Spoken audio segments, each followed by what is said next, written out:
ज्यावेळी माणसाला स्वतःला त्रास होतो त्यावेळी दुसऱ्याचा त्रास होतो.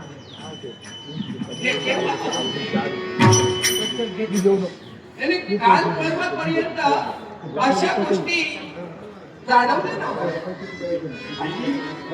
ब्रह्मराक्षसाचा शेवट करायला गेलो आहे मला हो. त्यासाठी मीच तुला पाठवलं. आणि त्या रानावनातून चालत असताना त्या राक्षसाचा घात झाला. मला ठार मारलं, त्याला मेला तो.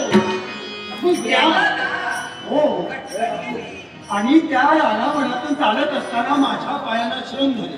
मग माझ्या लक्षात आलं, आई माझी एवढे गावात कष्ट करते, तिला सुद्धा त्रास होत असेल रे. असले काबड कष्ट बसूनच असते ना रे. मी बसून जास्त आणि म्हणूनच म्हटलं हो बस बस बस. हे बघ, तू आलास ना ती माझी सेवा करावी यापेक्षा ना तुझ्याजवळ पाहत नाही मी. नाही माहित आहे मला, दिलेली जबाबदारी पार पडली. राक्षसाचा घात केलास ना. केला. मग आणि म्हणलं त्याला तू मारलास की त्या रे. मी म्हणलं तुम्ही गेला होता आपोआप मेला. नाही नाही असं जमेल. शब्दांनी मारणार आहेत का ते? त्यासाठी शस्त्र लागतं. शस्त्रानं मारलं त्याला आणि मारलं मरून गेलं.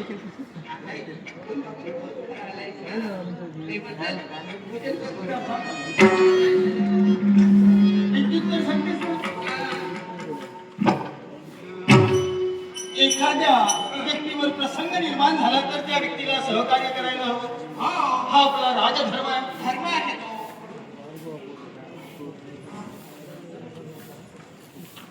राशीन पैसे द्या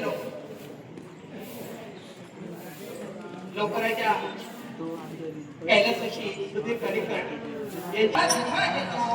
अरे पण मला सांग, तू गेला होता राक्षसाचा घात करण्यासाठी. हो.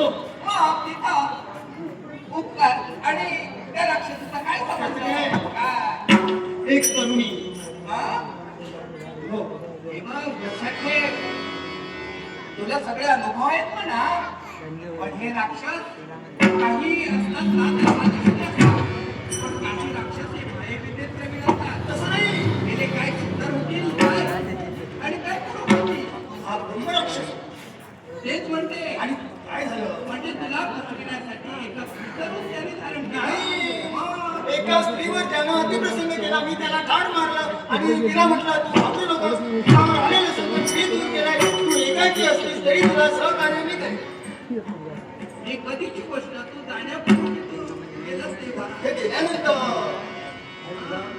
अरे पण मला सांग, तू गेल्यानंतर हो. त्या राक्षसाने